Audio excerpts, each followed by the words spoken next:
We have Purim coming this week, so I wanted to make my commentary a bit lighter than usual.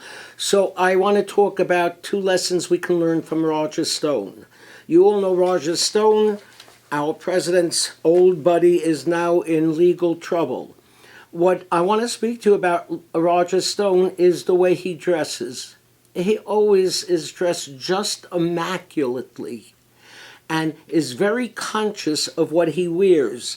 I don't know what his prison garb is going to look like, but there is a book that he wrote entitled Stone's Rules, How to Win at Politics, Business, and Style.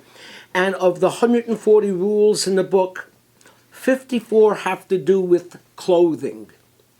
He obviously believes that clothes make the man. What does Judaism believe? Judaism also believes clothes makes the man, and our Torah portion and Purim teach us this. Our Torah portion this week, Tetzaveh, speaks almost completely about the clothing that the priest and the high priest wore in service to God, the clothing which helped make them holy.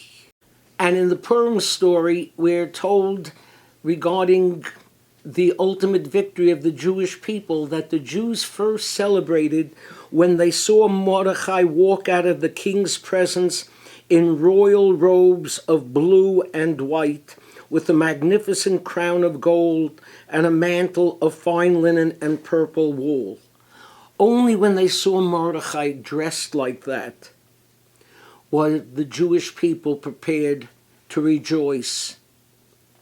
So yes, what we wear, Roger Stone, the high priest, and Mordechai remind us is very important. Roger Stone also reminds us of another important lesson in regard to Purim. Achashverosh was undermined by his two closest associates, Bigsan and Seresh, and it was those two that Mordechai brought to his attention. Roger Stone reminds us that oftentimes those closest and nearest to you are plotting against you.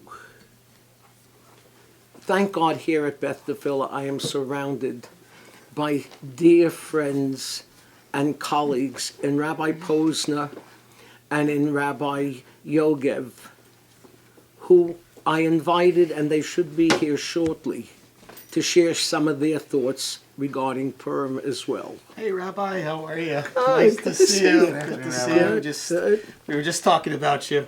Oh, thank you. Nice. Yeah, Yes, good. It's always only good. By the way, your chauffeur. Oh, thank you. That's Oh, wow. wow. Just in case you need How that. come? Wow. Well, we Thank brought you gifts. It wouldn't quite qualify for Mishloach Manot, but we wanted to come by and tell you, and everyone out there listening, a happy Purim, but tell them about the special mitzvot of the day. There are 4 mitzvot everyone needs to make sure to fulfill on Purim, all beginning with the letter Mem. True. So we have Mishloach Manot. That's 2 food items to 1 person at least.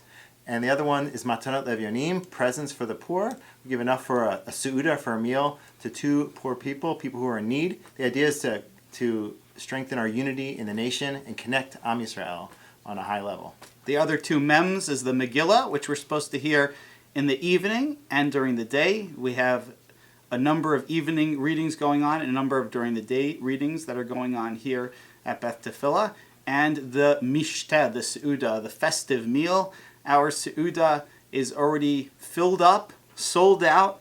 I think we have about 500 people. Rabbi, I think we can still get you in if you want to, if you want to register. But you can certainly come to the Carnival Purim night and join all of us for celebrating and enjoying together.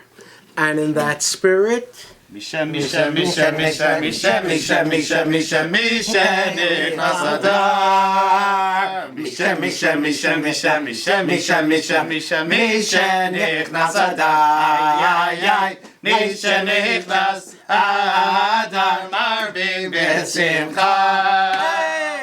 the Jews first celebrated when Batat Chasana,